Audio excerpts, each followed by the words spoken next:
안녕하십니까 시청자 여러분. 어제는 제가 10월 26일 날 특별 방송을 좀 하려다가 여러 가지 사정을 고려해서 하지 않았습니다. 어제는 사실은 박근혜 대통령 전 대통령이 그의 부친 산친이신 박정희 전 대통령의 44주 추모일을 맞아서 현충원에 참배한다는 그런 계획이 있어서 사실은 거기 참여를 할까 하다가 그제 제가 보고 드린 대로 여러 가지 고려해서 저는 현장에 나타나지 않겠다 하고 결심을 했는데, 그러면서도 밤새 좀 의리선 가는 게 옳은 거 아니냐 하고 생각을 우물쭈물 하고 있었는데, 아침에 갑자기 제 참모로부터 전화가 왔어요. 아이, 총장님, 그거 절대 가시면 안 됩니다. 왜? 그랬더니,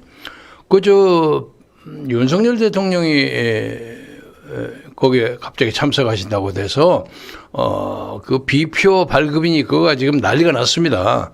그리고 까다롭고, 근데 왜 갑자기 또 그걸 하지? 그랬더니, 아니, 원래 계획이 된 건데, 발표는 좀 미뤘던 걸로 압니다. 그래서, 그럼 왜 그 양반이 오시는 내가 못 가는 게 뭐야? 그랬더니, 그렇게 되면 이게 윤석열, 박근혜의 그 주역 싸움이 되기 때문에, 미팅이 되기 때문에 다른 사람 다 밀려버립니다. 그냥 병풍처럼 밀리니까, 의도하시는, 조우나 대화 이런 것이 전혀 원천적으로 불가능하다고 생각하기 때문에 참석 안 하시는 게 좋겠습니다. 알았어. 그리고 저는 이제 그만뒀습니다. 그 사진 좀 보여주세요. 윤석열 대통령과 박근혜 전 대통령이 여기가 지금 그 묘역을 올라가는 길입니다. 막 올라가고 이제 정식으로 올라가기 직전이고, 아까 내려오는 길도 보여주세요. 처음에 거. 그건 이제 참배하고, 그 전에 오케이. 그리고 참배하고 이제 다시 내려오는 길인데 둘이가 아주 그냥 꽤 잘 어울립니다.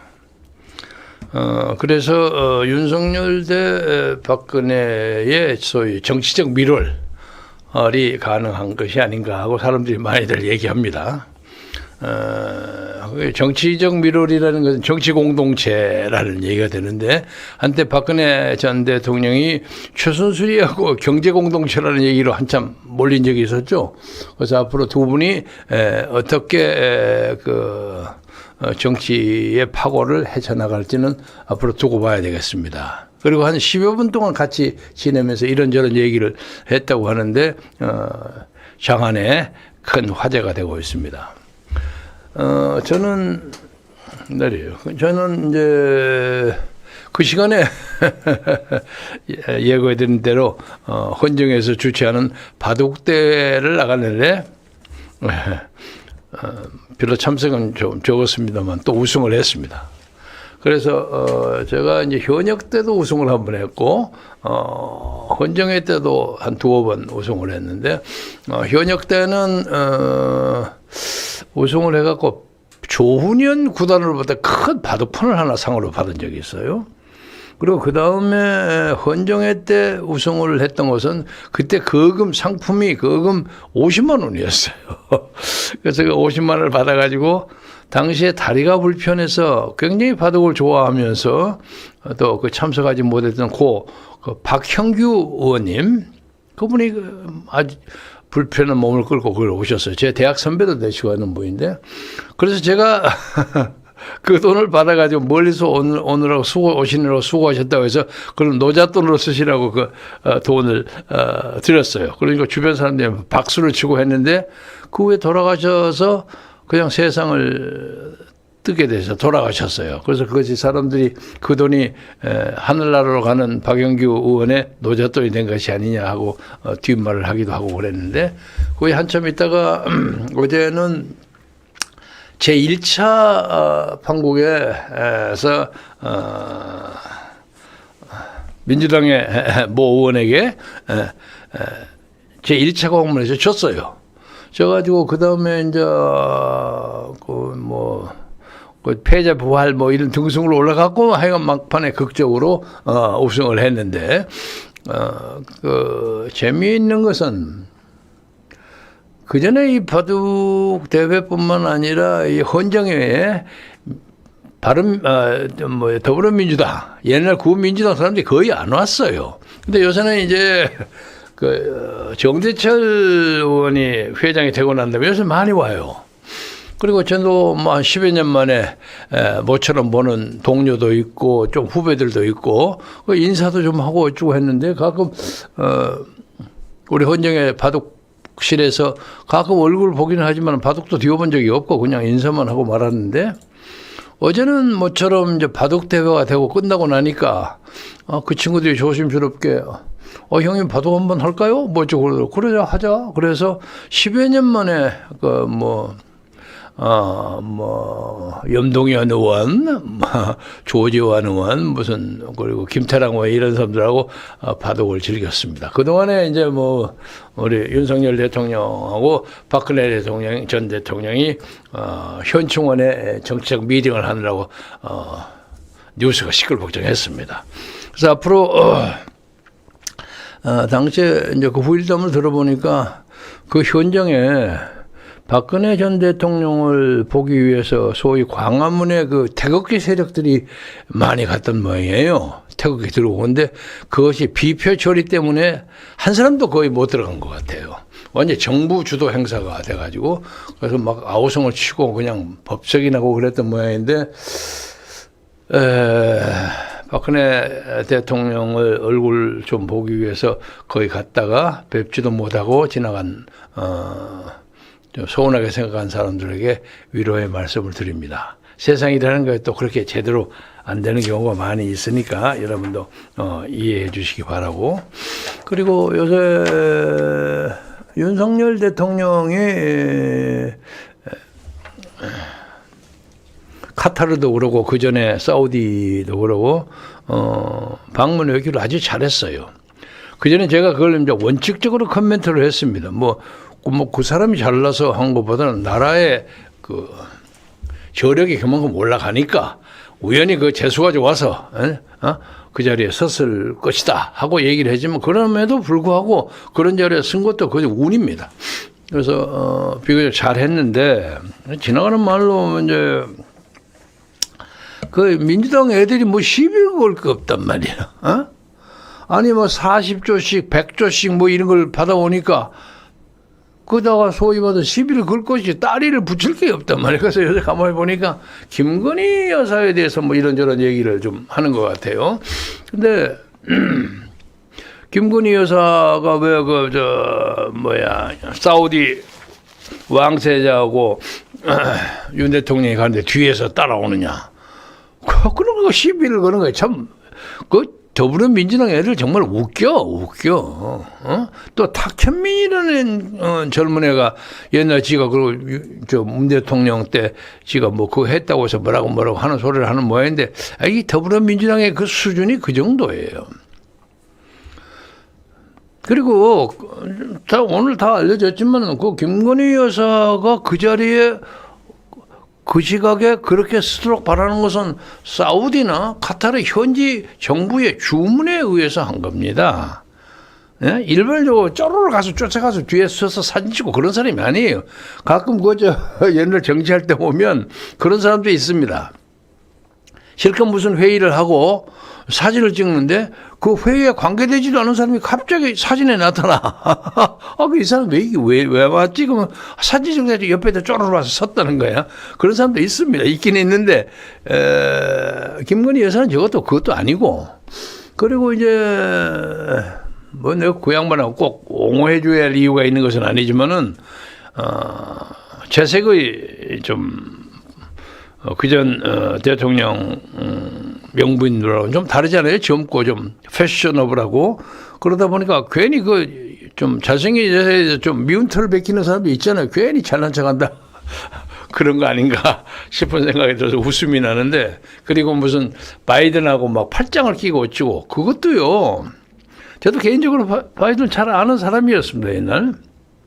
요새는 이제 몇십 년 연락이 없어서 뭐 잊어먹었겠지만 아무튼 무슨 얘기를 해갖고 그 바이든 대통령이 그 얘기를 그 양반 영어를 잘하니까 김건희가 그래갖고 뭐 하고 악수하고 탁 팔짱을 끼게 해주는 겁니다.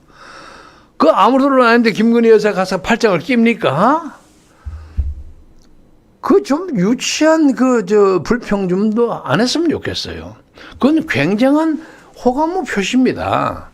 명색 미국 대통령이 손잡아고 팔짱을 탁 끼게 하는 것은 적어도 다른 건 모르지만 개인적인 접촉과 교섭에서 김건희가 성공했다는 뜻입니다. 그렇잖아요? 그렇게 봐야지 그 팔짱을 끼고 뭐 어쩌고 그렇게 유치하게 안 했으면 좋겠어요. 옛날에 어딥니까? 라오스인가 어디 갈 때 전 대통령의 부인 김아묵의 여사가 그냥 혼자 앞장서서 막 손 흔들고 하는 그때는 아무 소리를 안 하더라고. 뭐 우리 김 여사 굉장하다. 그런 얘기도 안 하고 아무 소리도 안 했더니 엉뚱한 사람 자꾸 그렇게 시비 거는 것은 좀 유치하다. 야당 사람들이 비판할 것을 비판해라. 그런 얘기를 드리고 싶습니다. 그리고 또 이제 얘기가 나왔을 망정이지 윤 대통령이 이번에 사우디하고 카타르 방문은 대단히 성공적이었어요. 국력이 바탕이 돼서 그런 거지만 아까도 말씀드렸듯이 개인적으로 상당한 명예고 성공입니다. 예를 들면 88 올림픽을 전두환 대통령이 하지 않았습니까? 그래서 88은 누가 가져왔느냐? 전두환이 가져왔다. 이렇게 됐어요. 물론 뒤치다거리 재미는 노태우 대통령이 보았지만 아무튼 그때 그 국력으로 전두환 대통령이 끌어온 거예요. 그래서 그것은 재수가 좋은 겁니다. 그래서 이번에 중동 문제에 대해서 그만큼 제2의 중동 붐이 일어날 만큼 한 것은 굉장한 외교적 성과입니다. 그런데 이제 문제는 이 국내 사정이 첩첩산중이란 말이에요. 그래서 어제 대법원의 판결에 나오는 헌법재판소 판결이 일일이 언급을 할 여기가 아주 지긋지긋할 정도로 이 말이 안 되는 것을 하고 있어요. 헌법재판소에서 바코드하고 그것을 QR코드를 바꾼 것은 헌법상의 위헌이 아니라고 주장. 이런 말도 안 되는 소리. 그러면 고치지. 왜 딱 바코드로 선거법에 만들어져 있습니까? 예? 아니면 교환해서 서로 대체해서 할 수 있다는 그런 지형령도 없지 않아요. 그래, 이 헌법재판소 사람들은 탄핵을 어떻게 하는지 사람들이 많이 물어요. 예? 어떻게 하면 말썽되는 헌법재판관을 재판해가 탄핵을 시킬 수 있는 방법이 뭔가 많은 사람들이 물어요. 정신 차리세요. 정신 차리세요. 그래서 이게 좀 문제가 지난번에 대법원장 교체를 성공하지 못한 것이 문제가 됐는데 아직도 지금 대법원과 헌법재판소 근처에 김명수 사단이 아직 깔려 있어요. 우리법 연구회, 국제법 연구회 멤버들이 깔려 있어요. 요새 노정희 대법관이 하는 거 보세요. 중앙선거관리위원회 위원장도 하고, 그리고 이제 박유화 교수에 대한 제국의 위원부 그 문제를 가지고 문재인 시대 때 난리를 법석을 치지 않았습니까? 근데 당시에 그것도 주심이 노정희 대법관이에요. 근데 이 사람이 만약에 문재인 정권 안에서 이거 판단했다면 또 이거 유죄 판결 내렸을 겁니다. 근데 자기도 눈치 슬슬 보고 난 다음에 그렇게 하면 욕먹겠구나 해서 이제 무죄를 원심 판결을 파기를 했는데 눈치 빠른 사람이에요. 바로 이 노정희가 저에게 집행유예 2년을 때린 사람입니다. 말도 안 되는 얘기를 갖고 왔어요. 나중에는 언젠가 제가 재심 청구할 겁니다. 지금부터 한 7년 전에 박근혜 대통령이 최순실이하고 경제적 공동체가 됐다 하고 주장하면서 이거저걸 막 만들었다. e스포츠, 미르재단 이런 걸 만들었다. 근데 사실은 그것이 형체가 애매한 거였습니다. 뭐 했지만 돈이 한 300몇 억이 그냥 사용되지 않고 그대로 은행 잔고에 있었던 거예요. 그런데 이제 그것을 제가 변명하고 옹호하면서 이명박 대통령도 미소대전이라는 걸 만들고 뭐 1조 이상의 돈을 모은 그런 기록이 있습니다.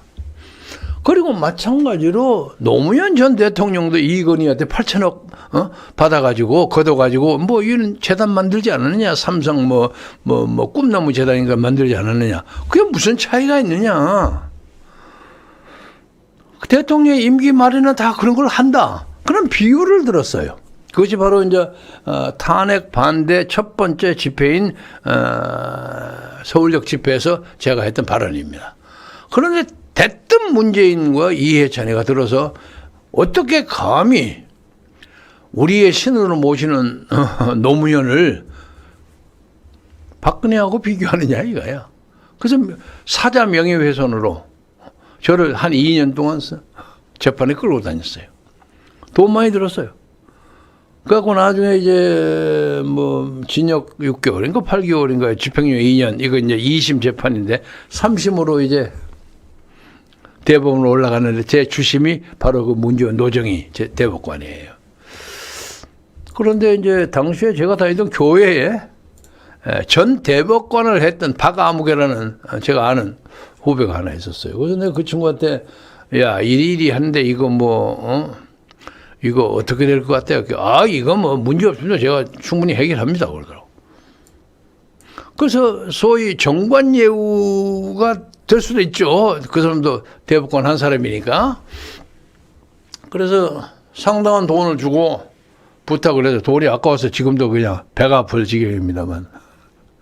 그러니까 반은 주고 성공보수로 또 반을 주고 이런 식으로 해서 반은 먼저 지불했죠. 근데 이 사람이 나름대로 뭘 써가지고 올렸어요. 올렸는데 노정이가 no 하고 탁 컷했어요. 그러니까 그 변호사 대법관을 했다는 그 변호사 박간데 이 사람의 명분이 없는 거라. 이거 도대체 문제 없다고 돈까지 다 받았는데 그래서 그 후에 한참 교회도 안 나와버리고 제가 요새도 가끔 교회를 가는데도 본 적이 없어요. 다른 교회를 나가는지 어쩌는지. 그러니까 그렇게 노정희 대법관이 독한 사람이에요. 그래서 저를 공민권을 2년 제한하고 공민권 이혼 제한한 것뿐만 아니라 재판도 한 2년 끌었기 때문에 한 4년을 노무현의 명예를 훼손했다는 그 인용했다는 거. 둘이가 비슷하는지 않느냐. 그것이 노무현의 명예를 훼손했다는 거예요. 그러니까 내가 4년여를 재판에 시달렸어요. 그 주역이 노정희입니다. 그건 저 사람이 무슨 재주가 있는지 그 다음에 그냥 선거관리위원장도 하고 말이야. 아주 그냥 탄탄대로를 가더라고. 근데 이걸 보니까 또 그래도 제국의 위안부 문제는 이건 정치적인 문제가 아니니까 아주 자유롭고 싹 무죄로 풀어줬어요. 그래서 이 사람이 참 처세를 잘하는구나. 아무튼 대법관, 헌법재판관 이것이 전부 우리법 연구의 김명수 대법원장 체제에서 노는 가락이에요. 그 대한민국의 자유민주주의가 흔들리는 거예요. 그래서 이것을 빨리 잡는 방법은 윤석열 대통령이 확실하게 대법원장을 아무도 거부할 수 없는 사람을 하나 세워서 빨리 대법원 체제를 바꿔야죠. 그렇지 않고는 내년 2월까지 질질 끌어갈 가능성이 많고, 그리고 지금도 많은 사람들이 그렇게 얘기합니다. 이재명의 재판도요, 한참 갔다가 내년 선거 직전에 무죄하고 나온다는 거야. 에? 그러니까 이재명은 걱정할 거 없어. 니들 까불어 봤자 웃기지 말라. 다 대법관이나 뭐 헌법재판관이나 다 우리 손에 온다. 이러고 있단 말이야. 이래가지고 나라 꼴이 됩니까? 에? 그래서 그런 문제에 대해서 이 문제의 어떤 돌파구를 마련하는 것은 누누이 제가 강조합니다.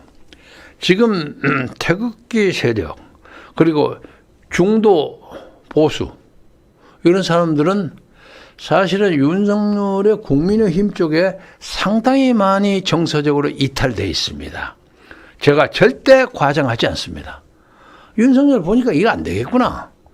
하는 사람이 적지 않아요. 근데 이것을 극복하는 방법은, 대통령이 이걸 극복하는 방법은 박근혜 전 대통령 만나고 악수하고 뭐하고 박정희 찬양하고 하는 걸로 부족하다 이거예요. 부족해요.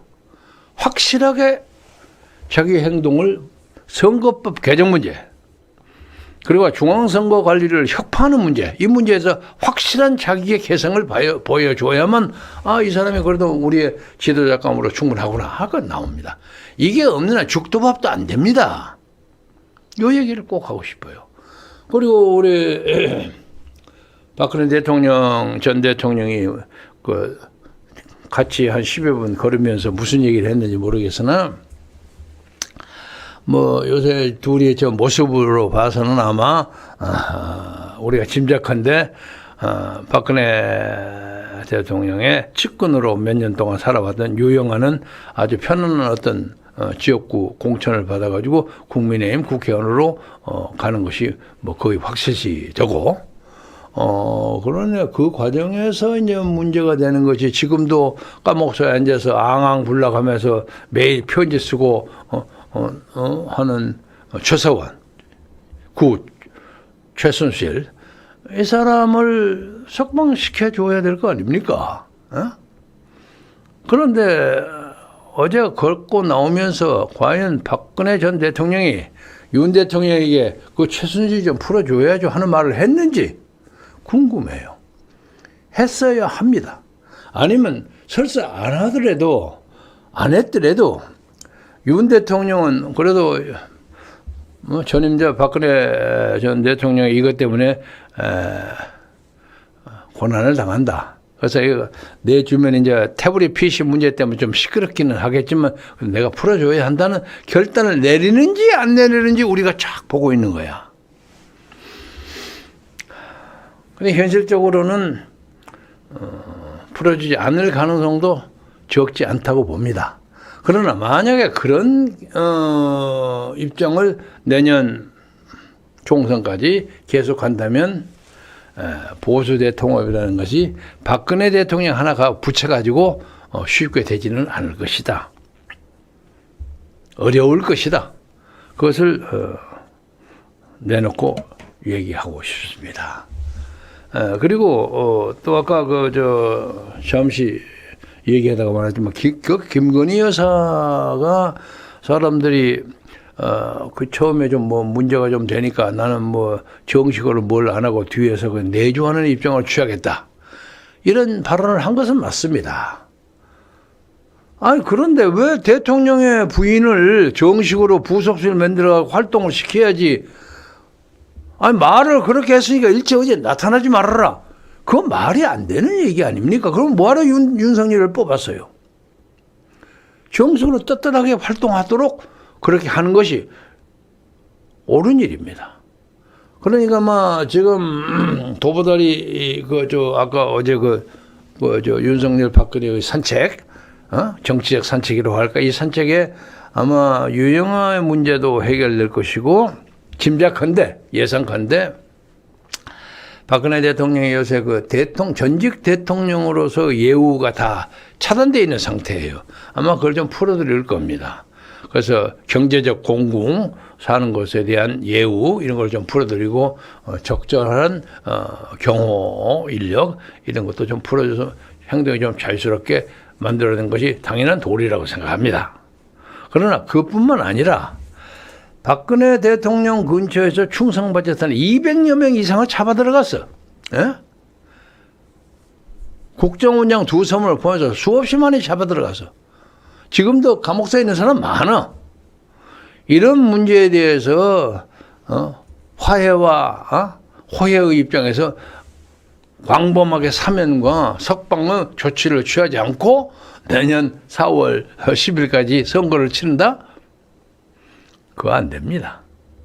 진정한 통합은 박근혜 대통령이 악수 한번 하고 산포 한 10여분 했다고 해결되는 게 아니에요. 이제 우리는 박근혜 대통령 전 대통령에 대해서 저는 개인적으로 이제 크게 주문사항이 없습니다. 그리고 워낙 고난을 많이 당했고 또 그가 어떤 정치적인 실수를 했는지는 모르겠으나 저는 그렇게 고난을 당할 만큼 실수했다고 생각하지 않습니다. 지금도. 그러나 그냥 5년 가까이 옥고를 치른다는 거 여러분 상상하기도 어려운 일입니다. 인생관이 바뀝니다. 솔직히 말해서 1년만 살아보세요. 그래서 저는 그 양반이 그 옥고를 치르면서 느꼈을 어떤 인생과 역사에 대한 회한, 반성, 어떤 분노, 그 고독 생각해 보세요. 저는 그 많은 비극적인 것을 상상하면서 이제 박근혜에게 난 별로 기대하지 않겠다. 자기가 신병이 편하고 적당하게 크게 실수하지 않고 대통령 했던 사람으로서 적당하게 체면 관리하고 살아서 할 수 없는 거 아니냐 그렇게 생각합니다. 솔직하게. 그래서 그러나 이제 박 대통령을 예우하는 윤석열에게 모든 포커스가 들어갑니다. 윤석열과 한동훈은 아직도 그 문제에 대해서 도저히 그냥 말로 사과 그리고 또 사과를 한 박스 아니면 10박스 갖다 놔도 해결될 수 없는 진정한 사죄를 해야 할 건이 하나 있어요. 그게 원죄라고 그 사람들이 그럽니다. 그러나 지금 그 원죄 가지고 따져보기에는 대한민국의 현실이 너무도 각박해. 그래 현실적인 일을 잘 함으로써 그렇게 문제를 삼는 원죄의 문제에 대해서 그것이 희석될 수 있도록 노력해야 합니다. 노력해야 하는 건데 선거법도 고치지 않고 이제 자기가 정권을 잡았으니까 중앙선거관리위원회가 알아서 적당히 하겠지. 그런 생각을 가지고 있는 것 같아. 그렇지 않습니다. 좌파들은 그렇게 만만한 사람들이 아닙니다.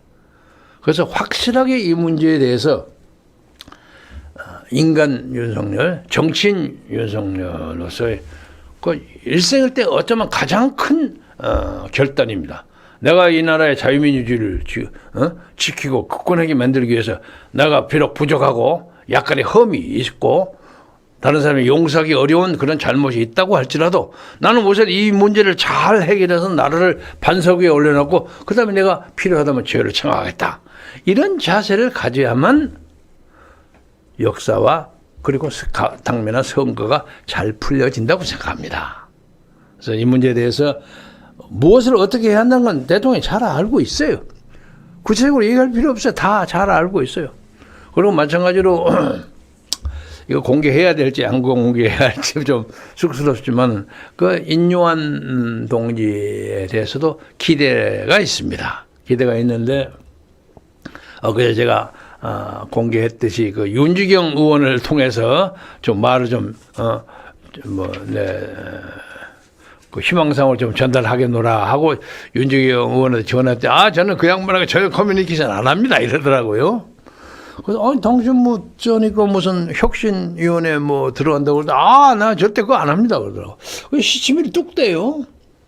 뚝 뗐는데 나중에 따로 다른 데 들어보니까 윤주경 들어갔다고 그러더라고요. 저희는 나한테 거짓말 했나 했는데 안 들어갔더라고요. 그래서 사실 여부는 잘 모르겠습니다.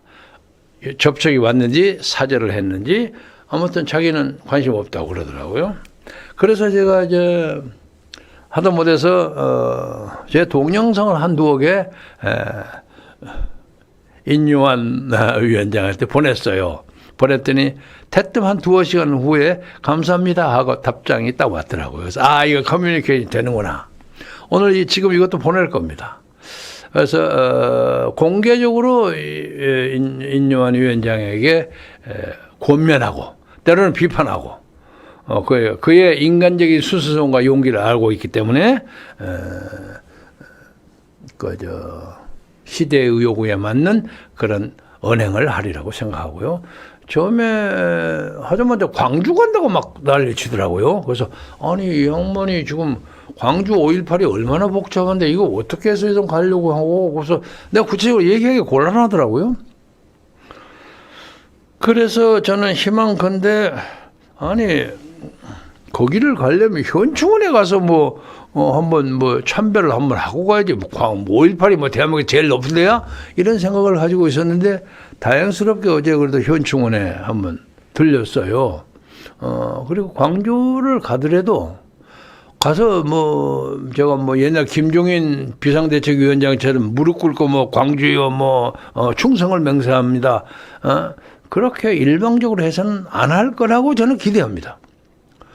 우선 쉽게 말해서 광주 망월동에 묻혀 있는 사람들, 광주 사태 때문에 희생된 사람들이에요. 광주의 민주화, 이 나라 민주를 위해서 목숨 바쳐 희생한 사람, 거기에 있는 사람에게 시비를 걸 수 없어요. 그럼 확실한 우리의 선열들입니다. 그래서 그 사람들을 존중하면서 나는 광주에 이거저거 복잡다단한 것이 많이 있기 때문에 이런 걸 다 뜰거를 털어버리고 광주를 진정한 의미의 광주 정신으로 빛나게 하겠다. 이렇게 인요한이가 얘기하리라고 기대하고 있어요. 그렇게 할 겁니다. 그냥 그래서 제가 평소에 주장하는 광주에 4,700명, 5,000명 가까이 되는 그 중에서 적어도 한 1,500, 2,000명은 가짜야. 빠져야 돼. 근데 이제 그 중에서는 정치인도 많고, 목사도 있고, 신부도 있고, 스님도 있고, 별사람도 있고, 언론인도 있고, 말도 안 되는 사람이 많이 있어요. 그런데 그 문제가, 광주 5.18의 유공자를 선정하는 기준에 좀 문제가 있어요. 당시에 그 현장에서 희생된 사람뿐만 아니라 광주의 민주화 운동을 일으키게 하는데 음향으로 돕고 그 후에 도와주는 범민주 유공자도 포함시킨다는 얘기가 있어요. 그게 명예유공자라는 거예요. 그 명예유공자를 빼면 되는 거예요. 자기들이 광주 5.18에 빌붙어가지고 명예를 얻어서 무슨 예우를 받거나 보상을 받거나 그런 거 하지 말라 이거예요. 그것만 잘 끊으면 광주를 위대하게 만들 수 있고 인요한이가 가서 발언을 그렇게 해야 하는 거야. 그렇게 하면 인요한 박사는 대한민국 역사에 빛나게 장식될 겁니다. 요 얘기를 이제 오늘 제가 또 보낼 작정입니다. 보낼 작정이니까 앞으로 어떻게 될지는 이제 두고 봐야 되겠지만은 인요한 씨가 총명하고 아주 허물없는 좋은 사람이니까 아까 참신한 사람, 아주 새로워서 깜짝 놀랄 만한 사람이요. 그런 사람을 뽑아가지고 국민의힘을 잘 끌어가서 국민의힘 정당 성공 여부에 우리 관심 없어요. 이 나라의 자유 세력이 자유민주 세력이 나라를 굳건하게 법과 질서를 유지하면서 자유민주를 지키는데 앞장서는 보루가 되는데 최앞장에 서는 전사, 장수가 되기를 바라는 마음으로 오늘 윤석열 대통령과 박근혜 전 대통령의 정치적인 밀월, 소위 정치적 산태, 두 사람이 지금 사실상 그 모습으로 봐서는 정치 공동체가 됐어요. 정치 공동체로서 앞으로 한국 정치를 잘 마무리하고 잘 요리해 가기를 기대한다. 앞으로 지켜보겠다. 이런 입장으로 정리하고 방송을 마치겠습니다. 고맙습니다.